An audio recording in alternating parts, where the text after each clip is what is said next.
Vande Mataram student, स्वागत है आपका आपके अपने यूट्यूब लर्निंग प्लेटफॉर्म माई डीडीयू यूनिवर्सिटी पे। स्टूडेंट्स, आज हम आपके लिए लेकर अवेलेबल हैं एक और प्रीवियस ईयर पेपर। जी हाँ स्टूडेंट्स, आप देख सकते हैं आज हम आपके लिए लेकर अवेलेबल है HSC 102, यानी जो हमारे होम साइंस के स्टूडेंट्स हैं उनके लिए होम साइंस का ये 102 का क्वेश्चन पेपर। जिस पेपर के टाइटल की बात करें तो स्टूडेंट इसका है fundamental of nutrition and human development. 4 credit का ये आपका पेपर है।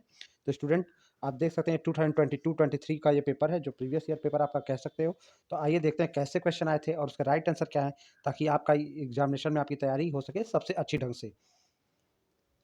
चलिए स्टूडेंट, साथ ही साथ बताऊंगा कि इस ये जो 2023 से पहले भी 2022 का भी हमने क्वेश्चन पेपर अपलोड कर दिया अपने साइट पे। आप जाके वहाँ से फर्स्ट सेमेस्टर के प्लेलिस्ट से भी उसको देख सकते हैं, या हमारे साइट पे वीडियोस में आप जाके सर्च कर सकते हैं। ठीक है, चलिए आते हैं क्वेश्चन पे। जो क्वेश्चन प्रीवियस ईयर में पहला आया था, जो वे पहला ही क्वेश्चन था, वो कह रहा है enzyme with which digest milk protein.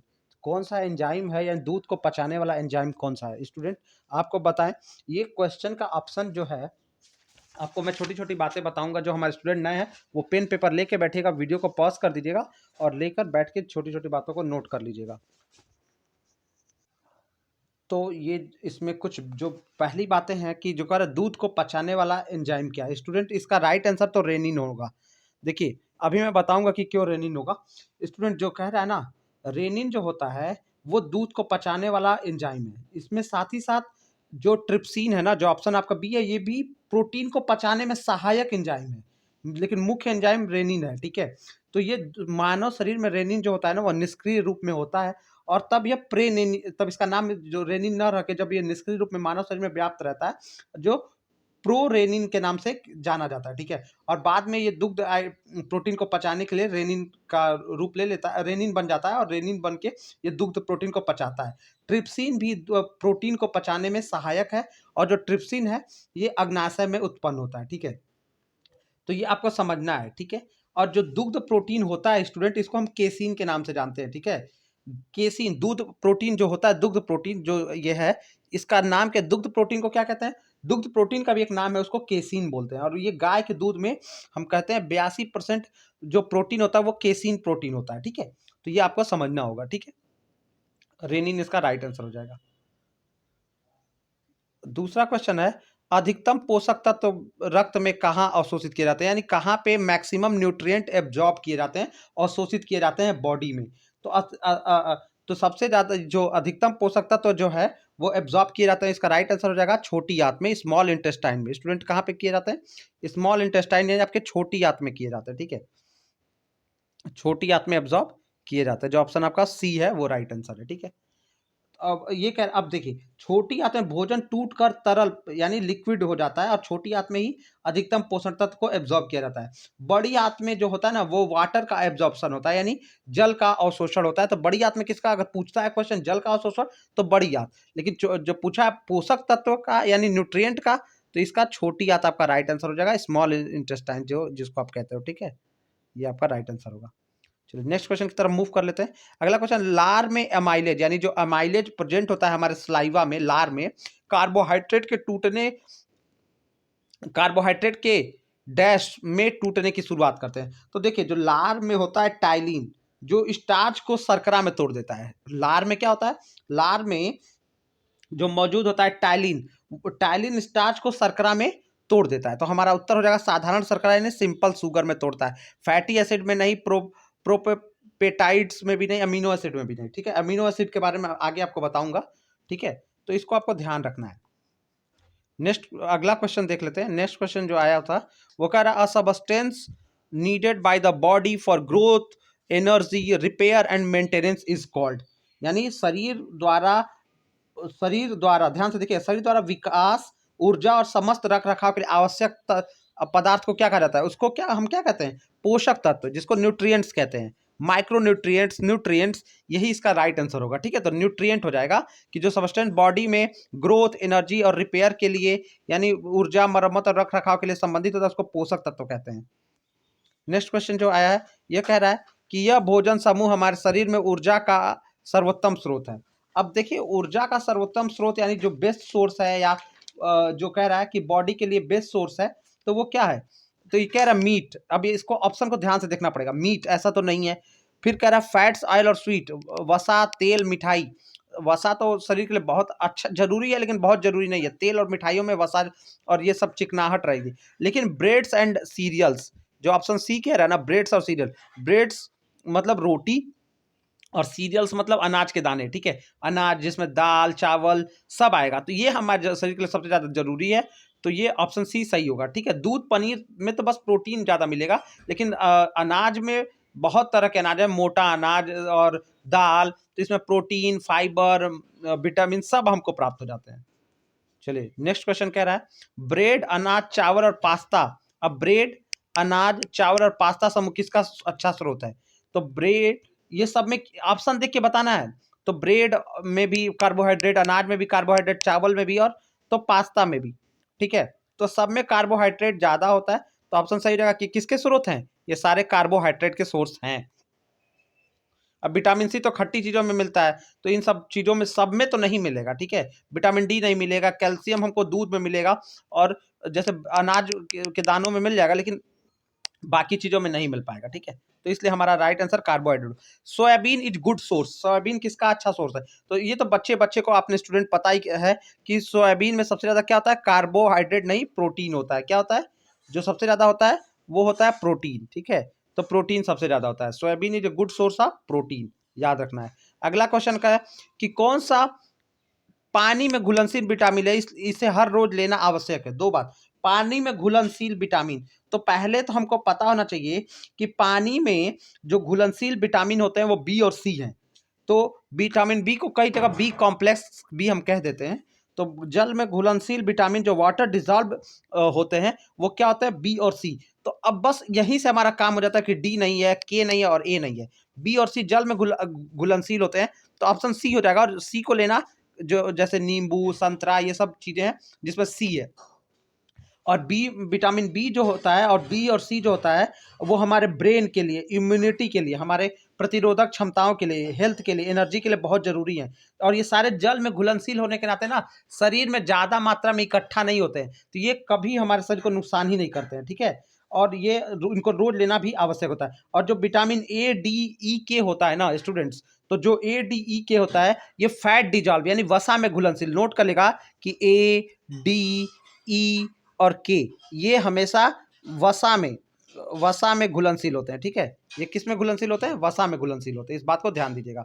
और विटामिन बी और सी जो होते हैं वो किस में होते हैं? वाटर डिजॉल्व होते हैं, पानी में होते हैं। इसको नोट करिएगा, क्वेश्चन इस तरह से भी पूछे जाएंगे।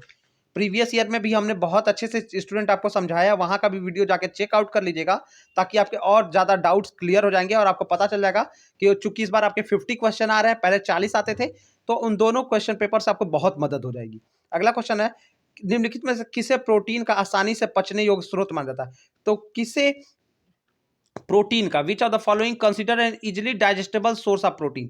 तो कौन सा इसमें, जो प्रोटीन तो सब में है, लेकिन कौन सा सबसे आसानी से पचने वाला है? तो सबसे आसानी से पचने वाला हो जाता है स्टूडेंट एग एब्लम, जो एक का येलो वाला कलर वाला पार्ट होता है ना, वही तो वो जो होता है। बाकी सोयाबीन, फिश, फिश में भी होता है, लेकिन इजिली डाइजेस्टेबल इससे भी ज्यादा तेज आसानी से ए वाला पच जाता है, तो ए हमारा सही ऑप्शन हो जाएगा, ठीक है। अगला क्वेश्चन है निम्नलिखित में से कौन मजबूत हड्डियों के निर्माण के लिए कैल्शियम के साथ काम करता है? तो कैल्शियम के साथ, विच ऑफ द फॉलोइंग वर्ग, कैल्शियम के साथ स्ट्रॉन्ग बिल्ड, मतलब बोन्स को स्ट्रॉन्ग करने के लिए काम क्या करता है? तो देखिए कैल्शियम के साथ हम सीधे, मैं आपको आंसर बताऊंगा, कैल्शियम के साथ हमें फास्फोरस की जरूरत होती है। विटामिन डी भी हड्डियों में जरूरत होती है, लेकिन मजबूत करने के लिए फास्फोरस की भी जरूरत होती है, ठीक है। ओके, तो ऑप्शन सी सही रहेगा। अगला क्वेश्चन है विटामिन, अब देखिए इस क्वेश्चन में स्टूडेंट कुछ गलती हो गया है। अब ये क्वेश्चन कह रहा है, ध्यान से मैं आपको पढ़ता हूं फिर समझाऊंगा कि गलती कहां है, आप भी समझ जाओगे। कह रहा है, ध्यान से देखिए, कह रहा है विटामिन का रासायनिक नाम। अ- अब विटामिन का रासायनिक नाम नहीं होता है, विटामिन के, देखिए विटामिन शब्द का कोई रासायनिक नाम नहीं है। विटामिन ए, बी, के जो भी होगा सबका रासायनिक नाम होगा।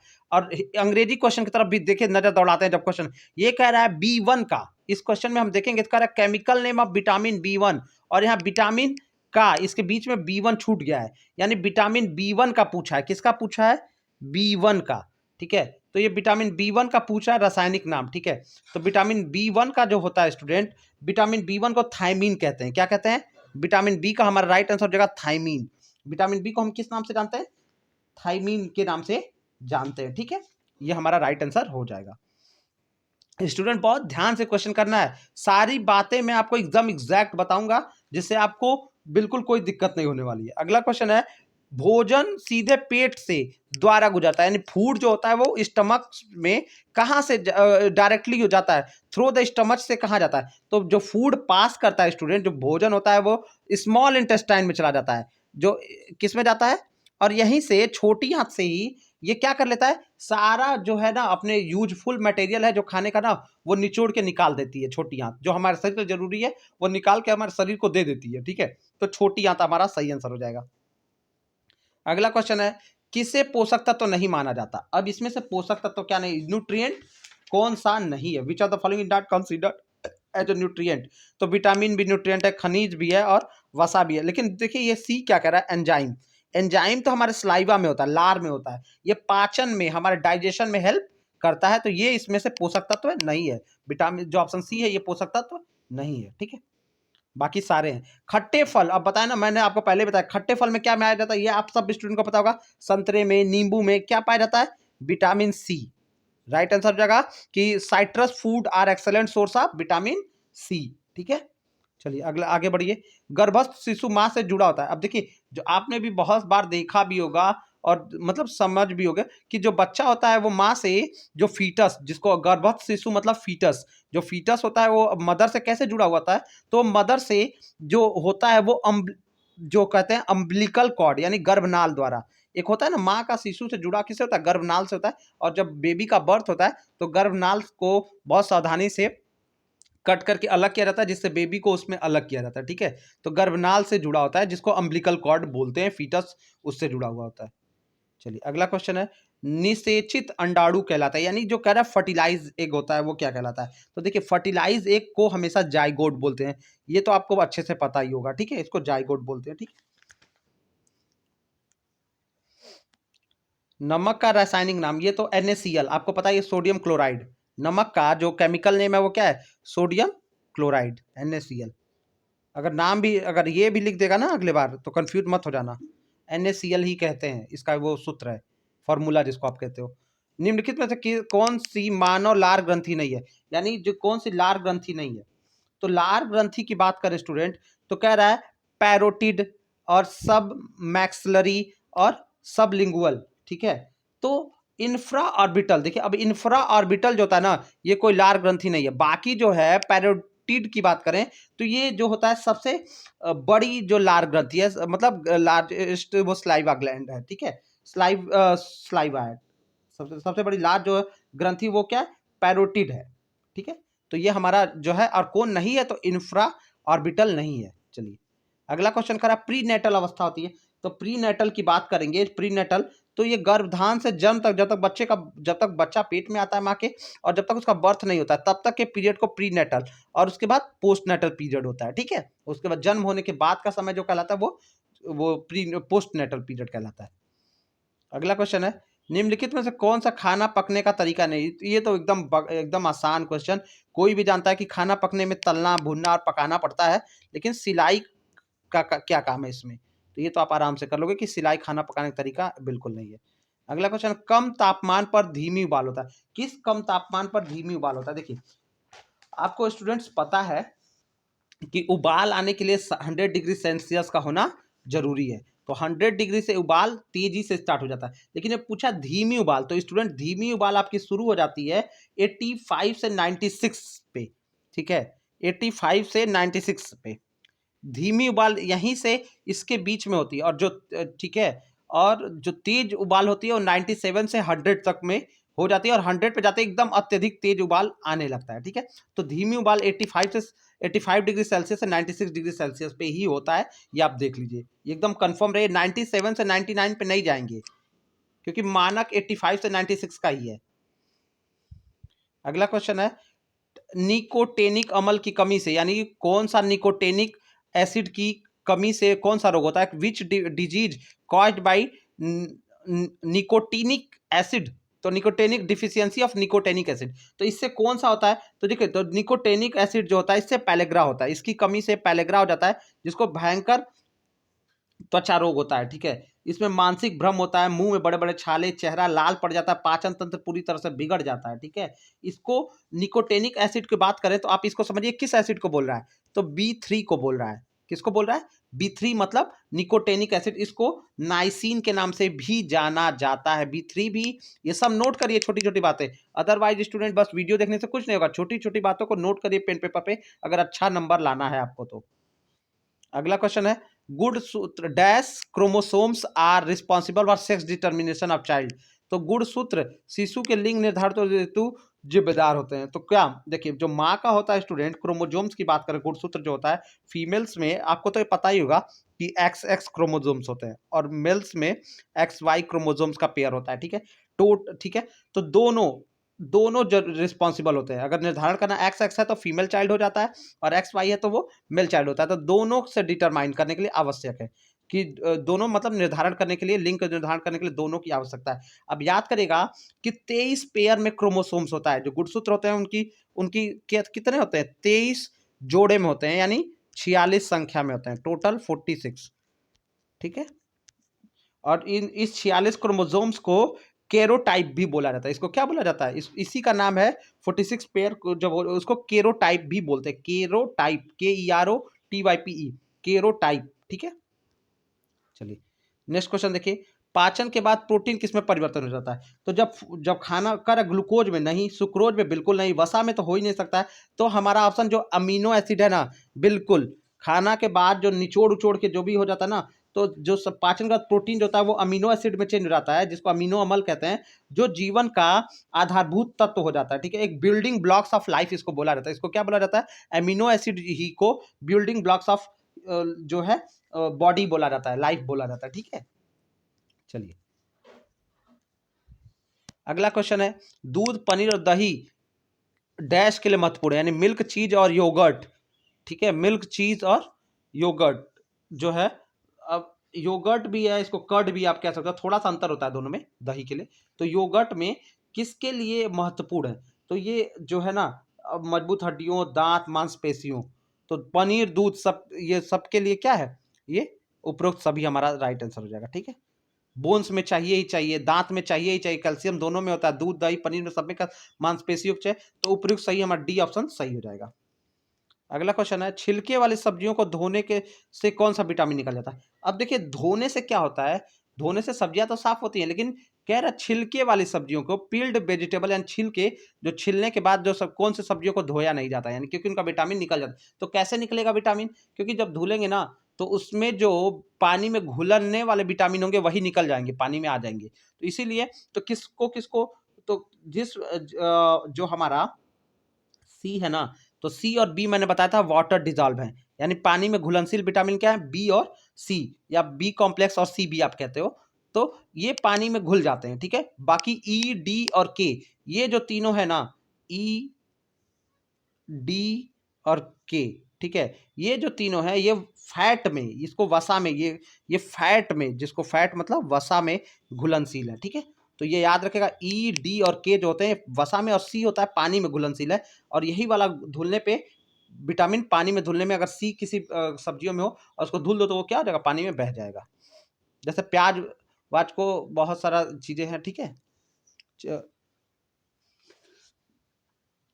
कह रहा है निम्नलिखित में से जैसे भिंडी को भी काट के धुला नहीं जाता है, समझ रहे हो आप?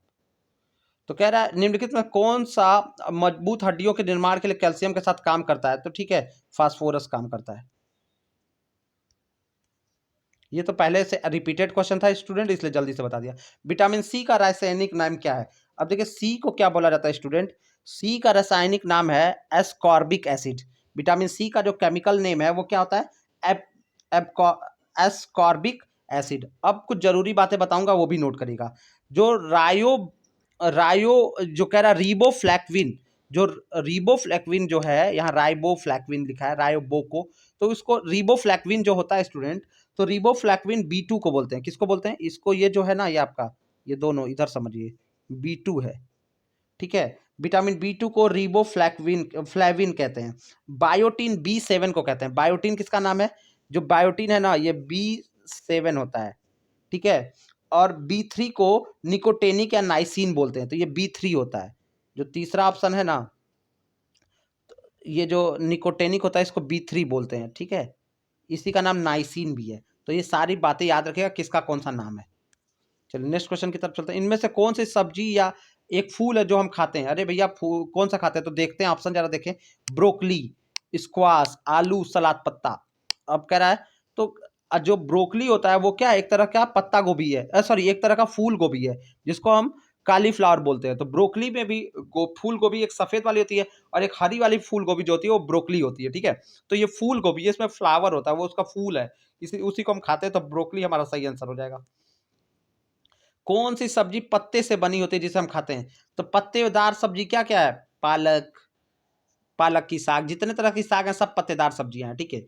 तो इसमें क्या है? हरी बीन्स नहीं, टमाटर नहीं, आलू नहीं, और पालक दिया भी है। पालक की साग, सरसों की साग, सोआ, ये सब जो क्या है? ये पत्तेदार सब्जी है जिसे हमें खाते हैं, ठीक है। तो पालक हमारा सही उत्तर हो जाएगा। विकास का अर्थ क्या है? अब डेवलपमेंट किसको कहते हैं स्टूडेंट? तो जो डेवलपमेंट होता है वो क्या है? तो वो गुणात्मक है, नरात्मक है, गुणवत्ता परिवर्तन है, सरल परिवर्तन है। देखिए विकास जो होता है ना वो क्वालिटेटिव चेंज होता है, क्वालिटेटिव मतलब गुणात्मक परिवर्तन है विकास। वृद्धि जो है वो शरीर के वृद्धि से, और विकास क्या है? जिसमें शरीर का, मन का, सारे चीज का ग्रोथ हो, तो वो विकास है, ठीक है। तो गुणात्मक परिवर्तन को हम विकास कहते हैं। अगला क्वेश्चन है, कौन सा मानव विकास का मुख्य क्षेत्र नहीं है? कौन सा मानव विकास का मुख्य क्षेत्र नहीं है? तो विच इज नॉट अ की एरिया ऑफ ह्यूमन डेवलपमेंट। संसाधनों तक पहुंच यानी रिसोर्सेज तक पहुंच होनी चाहिए, अच्छा स्वास्थ्य, शिक्षा। औद्योगिक विकास के बिना बिना ये जरूरी नहीं है, हो रहा है तो ठीक है, लेकिन नहीं भी हो रहा है ना, अगर नहीं भी होता या नहीं भी है तो ये हमारे जीवन को जीने के लिए एकदम आवश्यक नहीं है, लेकिन संसाधन तक होना चाहिए। जैसे शिक्षा की पहुंच होनी चाहिए, बाजार तक पहुंच होनी चाहिए चीजों को, तो अच्छा स्वास्थ्य और शिक्षा सब चाहिए, लेकिन औद्योगिक विकास जरूरी नहीं है, हो रहा है तो अच्छा है। ऐसा नहीं है कि ये नहीं रहता तो कुछ नहीं होता, ठीक है। तो ये सही हो, ये प्रमुख क्षेत्र नहीं है। अगला क्वेश्चन है, जब परिपक्वता का अनुभव के कारण मनुष्य में क्रमिक और प्रगतिशील परिवर्तन होता है। तो जब परिपक्वता के कारण यानी मेच्योरिटी के कारण शरीर में जब चेंज होता है स्टूडेंट, तो वो क्या कहलाता है? तो उसको हम विकास बोलते हैं। मेच्योरिटी, परिपक्वता और अनुभव के कारण जो चेंज होता है वो क्या है? विकास है, ठीक है। उसको हम डेवलपमेंट बोलते हैं। थोड़ा ध्यान, वृद्धि जो होती है वो शारीरिक वृद्धि है, वो बस आपकी किशोरा अवस्था तक चलती है, ठीक है। अगला क्वेश्चन है, निम्नलिखित में कौन सी प्रारंभिक बाल्यावस्था की विशेषता नहीं है? प्रारंभिक बाल्यावस्था, प्री गैंग, प्री जो करा प्री गैंग एज, जिसमें बच्चे गैंग बनाते हैं, तो वो उत्तरा बाल अवस्था होती है। और प्री गैंग अवस्था मतलब बाल अवस्था होती है जो हमारी अनुकरणीय, जिसमें बच्चे नकल करते हैं। फिर कह रहा है क्वेश्चनिंग एज, जिसमें पूछताछ की उम्र होती है। तो ये पूछताछ किसमें करते हैं? ज्यादा जो होता है बच्चे पूछताछ वो गैंग एज में करते हैं, ठीक है। जिसको हमारा जो पोस्ट चाइल्डहुड पीरियड है, तो उत्तर बाल अवस्था जो है एग्जैक्टली, तो उसमें, ठीक है। तो ये जो है, तो ये सारा जो कह रहा है कि प्रारंभिक बाल अवस्था क्या है, तो की विशेषता नहीं है, तो पूछताछ, ये क्योंकि ये उत्तरा बाल अवस्था की विशेषता हो जाती है, ठीक है ना। तो क्वेश्चनिंग एज जो होती है ये उत्तरा बाल अवस्था होती है। प्री गैंग, गैंग एज को भी कहते हैं, गैंग एज को ही पूछताछ की उम्र कहते हैं, लेकिन प्री गैंग एज उससे पहले की उम्र को नहीं कहते हैं। यहाँ अगर गैंग एज रहता ना तो गैंग एज सही हो जाता, लेकिन प्री गैंग एज है तो वो नहीं सही है, पूछताछ की उम्र को भी गैंग एज कहते हैं, ठीक है। तो ये सही हो जाएगा। खेलने की उम्र तो बहुत सारी होती है, उसमें हम जा ही नहीं सकते। कौन सी अवस्था शारीरिक वृद्धि की अंतिम अवस्था कहलाती है? अब देखिए वही मैंने बताया, विकास कब तक होता है? विकास आपके शारीरिक वृद्धि मतलब सॉरी शारीरिक वृद्धि, विकास तो जीवन पर्यंत चलने वाली प्रक्रिया है। जो ग्रोथ है वो लाइफ टाइम चलती है, लेकिन जो फिजिकल ग्रोथ होती है, जो आपका डेवलपमेंट है वो लाइफ, सॉरी अगर कुछ गलत बोल जाओ ध्यान से सुनिए, कि जो डेवलपमेंट है स्टूडेंट वो लाइफ टाइम चलता है, और जो ग्रोथ है वो हमारे एडोलेसेंस तक चलता है, ठीक है, किशोरावस्था तक ही चलता है। तो लास्ट एज जो फिजिकल ग्रोथ की क्या है, वो एडोलेसेंस है, किशोरावस्था है। चलिए नेक्स्ट क्वेश्चन की तरफ बढ़ते हैं। प्रारंभिक बचपन का आयु समूह क्या है? तो देखिए प्रारंभिक बचपन, और तो प्रारंभिक बचपन जो होता है वो प्री चाइल्डहुड पीरियड जो उसको कहते हैं, वो 2 से 6 साल है, ठीक है। और 6 से 12 साल के आसपास जो हमारा होता है वो लेटर चाइल्डहुड है। तो 2 से 6 साल हमारा जो पीरियड है वो अर्ली चाइल्डहुड है, और लेटर चाइल्डहुड हमारा 6 से 12 या 7 से 13 भी माना जाता है। ठीक है, चलिए गर्भावस्था का होती है, जो पेरेंट जो कह रहा है कि जो पेरेंटल पीरियड होता है वो कितने डेज का होता है, तो वो स्टूडेंट 280 डेज का होता है। ये तो आप सबको पता ही होगा, ठीक है, क्योंकि इसको इतना तो आपने पढ़ा ही है। 280 दिन हो जाते हैं। वृद्धि और विकास में शामिल, अब वृद्धि और विकास में क्या होता है ये पूछना चाह रहा है। तो कह रहा है जो ग्रोथ और डेवलपमेंट में क्या होता है, मात्रात्मक वृद्धि और विकास दोनों में। तो मात्रात्मक वृद्धि भी हो जाएगी, गुणात्मक आपका विकास हो जाएगा, तो दोनों होता है। तो ऑप्शन हमारा सी सही हो जाएगा। ठीक है, क्योंकि दोनों को पूछ रहा है तो दोनों सही हो जाएगा कि ग्रोथ और डेवलपमेंट में क्वालिटेटिव और क्वांटिटेटिव दोनों चेंज होते हैं। वृद्धि जो होती है वो क्या होती है, वो हमारी मात्रात्मक होती है, और विकास जो होता है वो गुणात्मक होता है। समझ में आ रहा है, वृद्धि जो है वो मात्रात्मक है और विकास क्या है वो गुणात्मक परिवर्तन है। ठीक है, चलिए अगला क्वेश्चन है परिपक्वता यानी मैच्योरेशन क्या है। तो परिपक्वता क्या है स्टूडेंट, तो कह रहा है मनोवैज्ञानिक प्रक्रिया दिमाग में होती है, नहीं। मानसिक प्रक्रिया है, नहीं। सीखने की प्रक्रिया, मानसिक मतलब मन में होता है, और मनोवैज्ञानिक मतलब जो होता है वो साइंस के साथ और उस चीजों को रहता है। फिजियो जो साइकोलॉजिकल है, मेंटल है, नहीं, दोनों नहीं। बिल्कुल ये कौन सी प्रक्रिया हो जाएगी, जैविक प्रक्रिया। 100% एक कौन सी प्रक्रिया है, बायोलॉजिकल प्रोसेस है। परिपक्वता आती ही आती है मनुष्य के अंदर, ठीक है, मेच्योर होता ही होता है। ठीक है, तो जैविक प्रक्रिया। नेक्स्ट क्वेश्चन, बच्चों का पूर्ण विकास की प्रकृति है कैसी, मनोवैज्ञानिक, शारीरिक, मनोशारीरिक, जैविक। तो जो पूर्ण विकास होता है ना वो साइकोफिजियोलॉजिकल होता है, साइकोफिजियोलॉजिकल ही होता है। साइकोलॉजी के साथ साथ जो पूर्ण विकास बोल रहा है, और इससे पहले पूछा था परिपक्वता। तो विकास जो होता है, जो the nature of child's complete development होता है, वो फिजियोलॉजिकल साइकोफिजियोलॉजिकल होता है, यानी मनोशारीरिक होता है। तो स्टूडेंट इस तरह से हमने आपके लिए 40 क्वेश्चन कवर कर दिया है, साथ ही साथ और इसके बेस्ट आंसर आपको देने की कोशिश की है। साथ ही साथ स्टूडेंट कहूंगा कि इस अच्छे से पढ़ के जाइए। हमारा एक और वीडियो HSC 102 पे है, 101 पे है, वो जाके आप चेकआउट कर लीजिए, देख लीजिए। 102 का प्रीवियस ईयर का एक और वीडियो हमने अपलोड किया हुआ पहले ही, तो उसको चेक करके जाइए। एग्जाम में आपके पेपर बहुत अच्छे होंगे। छोटी छोटी बातों को नोट करना बिल्कुल मत भूलिएगा। Good luck student for your examination.